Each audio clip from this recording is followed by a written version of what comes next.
Hello বন্ধুরা, আসসালামু আলাইকুম। আশা করি সবাই ভালো আছেন। তো আজকের একটা নতুন ভিডিও নিয়ে চলে আসলাম আপনাদের সাথে।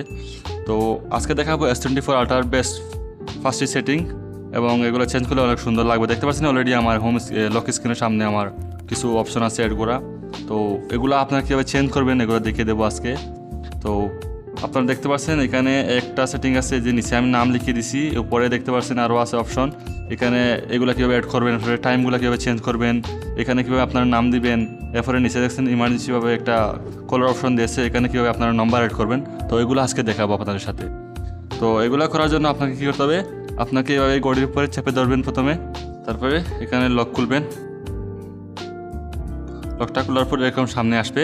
তারপরে এখানে দেখতে পারবেন, এখানে গড়ির উপরে ক্লিক করলে আপনারা এখানে গড়ির স্টাইলটা চেঞ্জ করতে পারবেন। গড়িটা স্টাইল চেঞ্জ করার জন্য স্টাইলের উপরে ক্লিক করবেন। তো আমার দেখতে পাচ্ছেন আমি নিচে যেগুলো অপশন আছে এগুলো অন করে দিবেন, তাহলে সুন্দর লাগবে দেখতে। এরপরে এখান থেকে দেখতে পাচ্ছেন এই গড়িগুলো একটা একটা করে চেঞ্জ করতে পারবেন, আপনার যেটা ভালো লাগে এটা চেঞ্জ করতে পারবেন। তো আমার এটা ভালো লাগে, তার জন্য আমি এটা চেঞ্জ করলাম না, এটা দিয়ে রেখে দিলাম। তারপর নিচে দেখতে পাচ্ছেন এইগুলা উইকেট, এগুলো কীভাবে অ্যাড করবেন।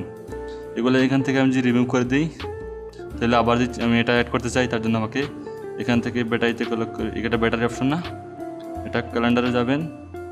আপনার যেগুলো যেটা ভালো লাগে সেটা রাখতে পারেন। আমি এখান থেকে আমার যেটা আগে ছিল এটা আমি রাখবো। এটা সম্ভবত ক্লক থাকে, এটাতে নেই মনে হয়, এটাতে হবে।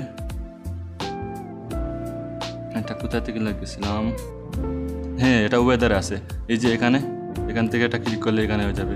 তারপরে এখান থেকে ক্লিক করে এভাবে আপনারা চাইলে এটা এখানে মাঝে আনতে পারবেন, এইভাবে খালাস, এভাবে মাঝে আনবেন। আপনার ইচ্ছা মতো যেখানে ভালো হবে এখানে সাজিয়ে রাখবেন, সুন্দর লাগবে দেখতে।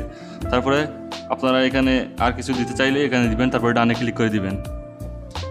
আমার আগে থেকে এগুলো সেটিং করেছে, তার জন্য আমি চেঞ্জ করলাম না, আপনারা চেঞ্জ করে নেবেন। আপনাদের দেখানোর সাথে আমি এটা করে নিলাম। তারপরে আমি লকটা করলাম। এখান থেকে আপনারা যদি এই যে আমি নাম লিখেছিলাম, এই নামটা আপনারা কীভাবে লাগাবেন এই যে নিচে, এটার জন্য আপনাকে কী করতে হবে, লকটা খুলবেন। লকটা খোলার পর সেটিংয়ে ক্লিক করবেন। সেটিংয়ে ক্লিক করার পর আপনারা এখানে নিচের দিকে যাবেন, এখানে দেখবেন এখানে লক স্ক্রিন অ্যান্ড এটাতে ক্লিক করবেন। এটাতে ক্লিক করার পর দেখতে পাচ্ছেন কন্ট্যাক্ট ইনফরমেশন। তো এখানে ক্লিক করে আপনি এখানে নাম দিবেন, তারপরে ডানে ক্লিক করে দেবেন, দেখবেন অটোমেটিকলি আপনার সামনে এটা চলে আসবে।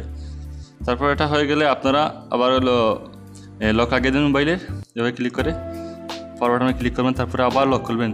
তারপরে দেখতে পাচ্ছেন এখানে ইমার্জেন্সি একটা কল অপশন আছে, তো এখানে একটা ক্লিক করবেন এভাবে। সব নিচে দিকে দেখতে পাচ্ছেন একটা ইমার্জেন্সি আইকন আছে।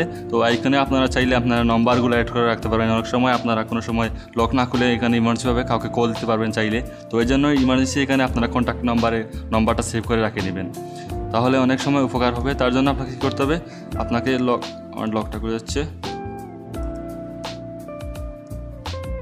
তো এখানে ক্লিক করতে হবে ইমার্জেন্সিতে ক্লিক করে এভাবে উপর দিকে নিতে হবে। তারপরে ইমার্জেন্সিতে ক্লিক করবেন। এখান থেকে আপনার কী করবেন, এখানে অ্যাড অপশন আছে, অ্যাড অপশনে আপনার যার নাম্বারটা অ্যাড করতে চান এখানে ক্লিক করবেন, ওকেতে ক্লিক করবেন। তারপর লক খুলে এখানে নিচে দেখতে পাচ্ছেন আমার আগে থেকে 3টা নম্বর অ্যাড করা আছে। আমি চাইলে আরেকটা ক্লিক করে আরেকটা নম্বর অ্যাড করতে পারি, যে কোনো নম্বর। আমার এই বোনের নাম্বারটা অ্যাড করে নিলাম। তারপরে ডানে ক্লিক করে তারপরে দেখতে পাবেন এখানে অটোমেটিকলি অ্যাড হয়ে যাবে। তো আমি এখন অ্যাড করে নিলাম। তারপরে দেখতে পাচ্ছেন আমার অলরেডি অ্যাড হয়ে গেছে, আমি লিখে দিতেছি। এখানে ক্লিক করবেন, তারপরে ইমার্জেন্সিতে ক্লিক করবেন, দেখতে পাচ্ছেন আমার নম্বরটা অ্যাড হয়ে গেছে। এভাবে আপনারা অ্যাড করতে পারেন। তো ভিডিওটা কেমন লাগলো আপনারা জানাবেন। ভালো থাকেন, আল্লাহ হাফিজ।